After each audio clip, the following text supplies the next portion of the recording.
Hello, beautiful humans. I hope that you are having a great Saturday afternoon. It is an absolutely gorgeous day here. Hold on one second.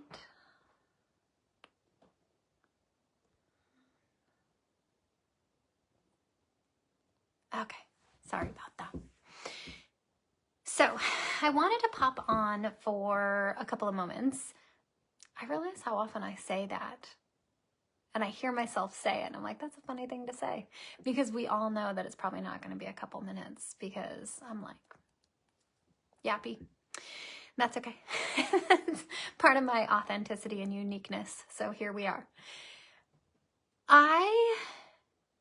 This morning was reflecting about all sorts of things. I really love having downtime in my life where I can contemplate things, where I can be with myself, when I can look at the energetics behind what I'm doing and why I'm doing it, what drives my behavior, what drives my patterns, what is coming from a place of trauma versus what is coming from a place of authenticity, and all of that can be so confusing. And so having time for contemplation is a really important thing for me. And this morning I was sitting and thinking about a day that I had. I was contemplating about a day that I was contemplating. And I can vividly remember it. I had absolutely everything that I needed to be happy. I mean, everything. I had a house. I had a spouse. I had children. I had a career that I loved. You know, it truly was a career that excited me. I was marathon running at the time. I was avidly hiking at the time. I was gardening. I was doing all these things. And I wasn't happy. I literally had everything that I had dreamed of. And if you had asked me to sit down and write on a piece of paper all the things that I wanted, well, I had them. I got them all. And I can vividly remember it. It was early morning. I was in my house and I was sitting and contemplating and realizing I was simply not happy. And then I started to really ask myself, why are you not happy? What is missing from your life, Erin? Because people would die for your life. People would die for the reality that you're living. And you, past versions of you, would have died for this reality, for this life, for this beautiful human experience. And yet, there was something missing for me. There was something that felt like it wasn't enough. And originally, I really judged myself. I can remember sitting in my house and it was really early morning. It was probably 3 o'clock in the morning that day. And I remember sitting with a cup of coffee and shaming myself and saying, you have everything that you need to be happy. Why are you not happy? What is wrong with you? You're being a sniveling little brat. And it was an experience that I had not being happy for months and months and months. I was really unfulfilled. Years. I'll just reframe that. It was years. And on that particular morning, I was really sitting with myself and got into a place where I was shaming myself, where I was like, what is wrong with you? Why can't you just be fulfilled? Why can't you be happy? Why, why do you need more? Why is it not enough? What is this longing? What are you even longing for? I remember thinking to myself, you've got money in the bank. You've got a job that you love. You've got a spouse. You've got a house. You've got kids. You've got a dog. You have running shoes. You have autonomy in your life. You have all these things. Why are you not happy? And I really started to judge myself. And as I went down that road, it got worse. And I was like, we are going in the wrong direction right now, Erin. This is not the direction we want to be going. And so I started to ask myself different questions. I started to say, what is missing? What do you feel like is missing from your life, Erin? And that really shifted things. And it was the beginning of me understanding just how powerful the questions that we ask ourselves and the contemplations that we have are. Because when I was judging myself, everything was spiraling and getting worse. And when I started to ask myself, what's missing? What do you want? What do you need? What are you longing for? What is this, this searching, this longing, this lack of purpose, this lack of happiness that you're experiencing that is leading you into this kind of like unsettledness, this urgency, this like, I got to figure out how to figure out why I'm so unhappy. And I started to really realize that the reason that I was feeling unfulfilled wasn't that I didn't have the things that I needed, right? We've already well established that. Like, I had worked really hard for all of the things that I had wanted and I'd gotten them. It was that there were parts of me that were not being expressed, that I didn't feel safe enough to express. And when I started understanding that, when I started to really realize that there were parts of me that I had kept shoved down in a closet, hidden, even from myself, where I was like, that would make you unlovable, or that would make you unlikable, or that would make you unworthy, or that would make you rejected, or that would make you not enough, whatever it was, right? Not only was I hiding parts of myself from the world and the people who were the most important to me, I was hiding parts of myself from me. Right? I was pretending that there were aspects of me, that there were expressions of me that didn't exist. I was like, we'll just pretend that that's not there. We will shove it in a closet somewhere. We will cover it up. We'll pretend it's not a thing. It's not a part of you. And when I realized that it wasn't that something was missing from my life, it was that there were parts of me that I was not expressing, that I was not in deep enough contact with, that I was not honoring, that I was not allowing to be exactly what they were. I was like, okay, great, check. I want to bring a more authentic expression of me into the world. It doesn't feel safe. Shoot, now what am I going to do? Right? It's one thing to realize that. It's another thing to actually create the safety inside of yourself to allow those parts of you to be expressed. And that morning, having coffee at like 3 a.m., contemplating in the dark about the parts of me that I wasn't allowing to express themselves for so many reasons, right?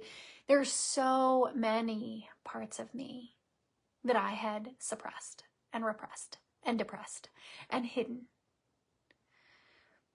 And as I got in deeper contact with these parts of me, it was a journey. It is a journey. I'm still on the journey. Like, I am still finding parts of myself and being like, ooh, didn't know that was there. Or like, oh, I kind of knew that was there. It's kind of fun to pull that out of the closet from behind my elbow or my back or my shoulder, this part of me that I've hidden, and allow it to express itself and get curious about it. And that has taken so many shapes and forms for me as I have moved through this process. It's been about 10 years now of me really deeply immersed in this. And I've never been happier. It's like I don't even have to have all the parts of me. I just have to be committed to the journey of finding these parts of me. And the joy has really expanded in my life. And I understand that as I allowed these parts of me to be expressed and to be honored and to be out there and to be seen and to be witnessed by me and by other people, that led to more fulfillment, that led to more joy, and that led to more alignment, and it led to more truth of who I am, and it led to more empowerment, and it led to more ease, and it led to more peace, and led to all the things. But it's not like I found all these parts of me and now I'm this. It's like I will spend the rest of my life uncovering parts of me. Like, do you know how complex we are? Right? We are this beautiful soul walking around in a human body, having a human experience, getting to experience all of the emotions and all of the things in this human experience. We are so multifaceted. We are so profound. We are so deep. There's so much to each and every one of us. Just when I'm like, well, it's been a while since I've met a new part of me, a new expression of me, a new whatever that's hidden. And then one pops up. And it's like, ooh, turns out I do like art. Do you know how many years I spent telling people that I didn't enjoy art, only to realize that everything that I do is art? Like, when that hit me, I laughed so hard. Like, I laughed so hard at myself. I was like, that's hilarious. That is hilarious. I spent a good portion of my life telling people that I was not artistic, and I didn't enjoy art, and that I didn't have a palette for it. It wasn't well developed, and I didn't care to develop it. And then it hit me. We're all artists. The human experience is art. I think that there are so many ways to approach the human experience, and for much of my life, I approached from a very scientific, linear, logical place. And I really liked that. I learned a lot about myself in that expression. Can I even tell you how much I have learned about myself when I have approached life and the human experience from a place of art, from a place of creation? When I took away the right and wrong, when I took away the hierarchy, when I took away the linear thinking.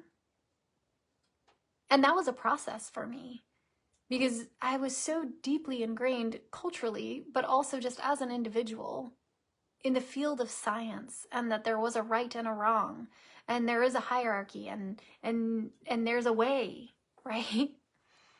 And when I let go of that framework, which was a process for me, it really was. I kept searching for the edges. I kept searching for the walls. I kept searching for the right and wrong. I kept searching for the A, B, C, or D. I kept searching for that.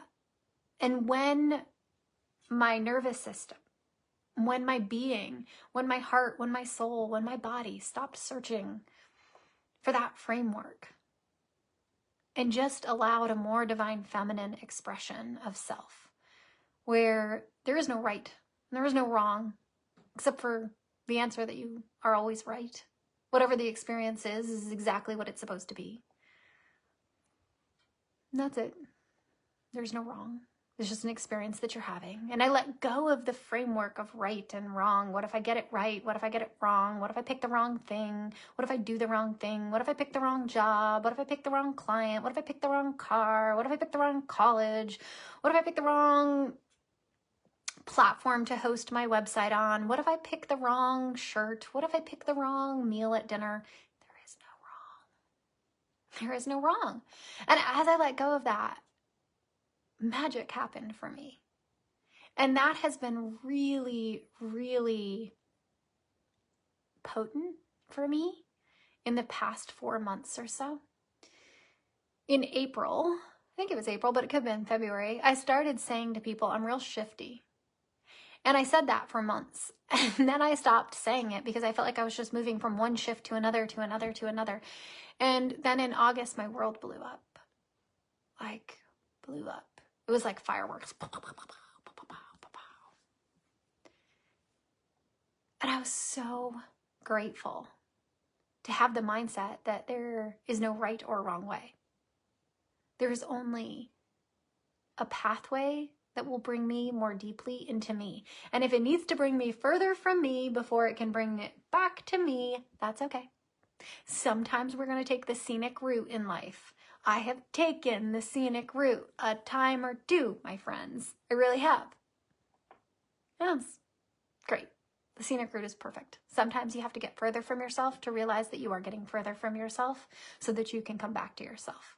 And you know what? I'll do it.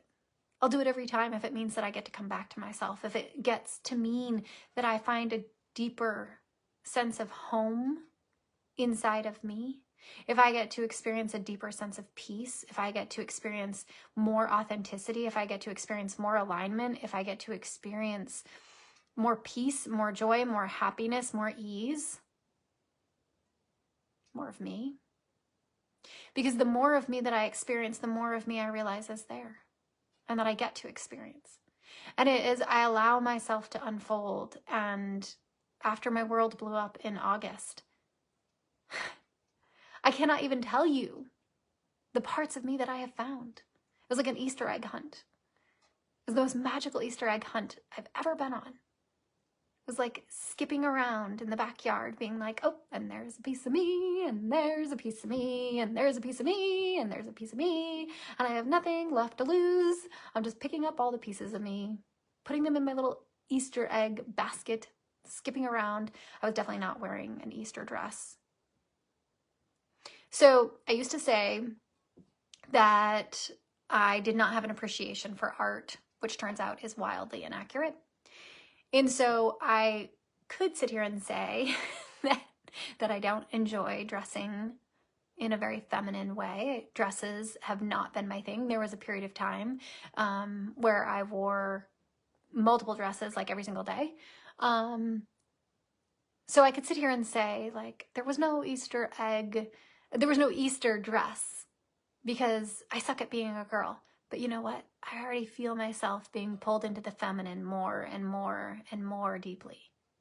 And so I won't say that, because those things that want to come out of my mouth are always in deep contradiction to the truth of who I am. So it's like an Easter egg hunt. Only the eggs were parts of me. They were parts I hadn't met yet, parts I'd met and forgotten about. It was like, oh yeah, I did hide that egg there, right? It's like when you are the mom and the child on the Easter egg hunt, right? Where you like tuck an egg somewhere. Like, I can't wait until she finds this. Eep. And then I find it and I'm like, oh yeah, I forgot that I tucked that Easter egg there. That's funny. And that's what this fall was like for me. It was like finding little pieces of me and bringing them back home. And the more of the little pieces that I found, the more that I realized there were missing pieces. And the more that I found pieces, I could just sit cross-legged on the floor, my little basket, all the parts of fragmented Erin. And I'd put them together and I'd be like, oh my gosh, look what this makes. Oh, look what that does. Oh my goodness, look at this one. Look at this piece. I didn't even know that existed. I forgot about that one. That was a really good one. That was a good piece of me that I forgot. That's gonna be fun to bring home and get to explore. But this morning, when I was sitting and contemplating, I was on the fire couch, and if you've heard me talk about this, I name everything in my life. Like I name people, I rename people. I name animals, I rename animals. I name inanimate objects, like the couch. I call it a fire couch because it sits in front of the fire, and I have another couch that I call the white couch room. That's because it has a white couch. So I was on the fire couch and I was watching the fire this morning, and I was sitting there just being, without any where to go or anything to do or anything to be, just contemplating. And I got thinking about that morning and how grateful I am that I was willing to explore myself.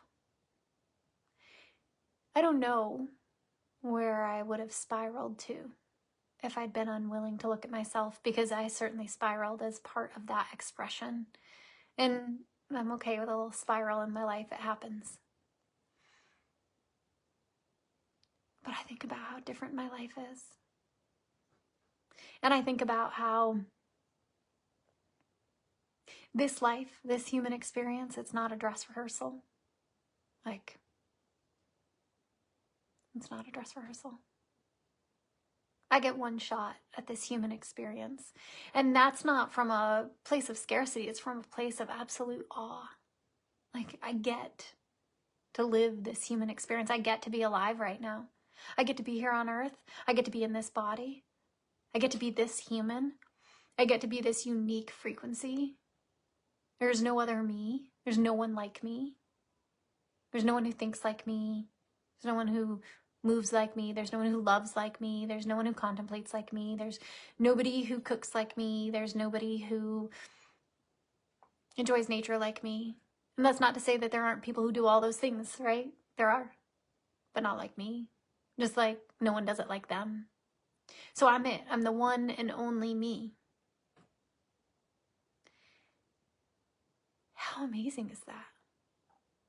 Like, I get to be this version of me, and I get to see how much of me I can be. All expressions of me, even ones that are in contradiction to each other. Like, I get to be this and I get to be this. I was actually telling somebody last night, like,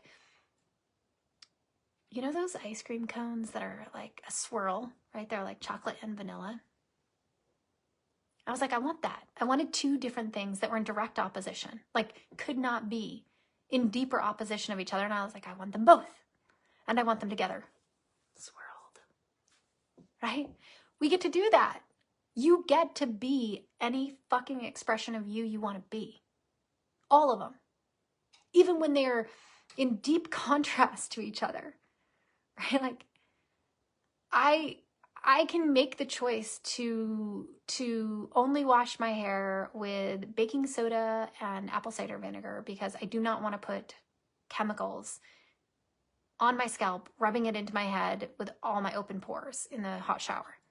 And then I can simultaneously turn around, eat a fucking Dorito, and drink a chemical-filled glass full of Diet Mountain Dew.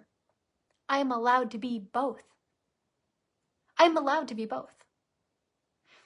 I am allowed to be in my feminine, and I'm allowed to make all the decisions. I am allowed to be two very opposing things. I don't have to pick. You don't have to pick. None of us have to pick. You can be it all. Do you know how freeing that is when you realize that? When you're like, just because I'm this doesn't mean I can't be that. Like, I'm really gentle and I'm really kind, and also if you cross me, I'll fucking punch you. I get to be both. I get to be deeply spiritual, and I get to love the word fuck. Yep. All that gets to exist. And the more that I allow the duality of the human experience and the duality of me, the more that I realize how much duality there is and how fun it is to sit in it. But this morning, as I was sitting on the fire couch, watching the fire, contemplating the human experience, I thought back to that morning that I was drinking my coffee. And I'm so grateful for the version of me who was willing to say, what do you need, Erin? What do you need? What do you need to be happy? And the answer was me. I needed me. I needed to be me. I needed to stop being who I'd been told I should be. I needed to stop allowing other people's truths and the programming that had been shoved down my throat from the time that I was a little kid. I stopped being what I thought I should be. That was a journey. Like that's been a 10-year journey. I'm still doing it. Okay. There are still things that I'm witnessing myself do that I'm like, are you doing that because you want to, or are you doing that because you think you should? Because I think I should. We'll cut it out. Right? The more that I am me, the happier that I get, and things don't even have to change in my life. Like, nothing external needs to change. I was actually having this conversation with a client. God, I guess it was last night. Yeah, it was last night. I was speaking with one of my one-on-one coaching clients. And this individual has been working with me, I don't know, maybe 6 months now on a weekly basis. And literally nothing in his life has changed externally, right? Like, Nothing changed. Everything changed. Everything changed. We were having this really delicious conversation about how he understands what it means to be alive now. He's like, do you know that I spent my life avoiding being in connection with humans because I was scared of being rejected, and I was scared of being abandoned, I was scared of being wrong, I was scared of being bad. And he's like, now I realize I want to be in connection with everybody. I want to talk to people. I want to understand who they are. I want them to understand who I am. I want to like sit and have deep contemplations. I want to talk about psychology. I want to talk about philosophy. I want to talk about the world. I want to talk about life and death. I want to talk about all the things, right? And he was like, I know what it feels like to be alive. Nothing has changed. Everything has changed. Everything has changed. He was telling me how he was having a conversation with someone this week and how he was telling them that he feels like a different human.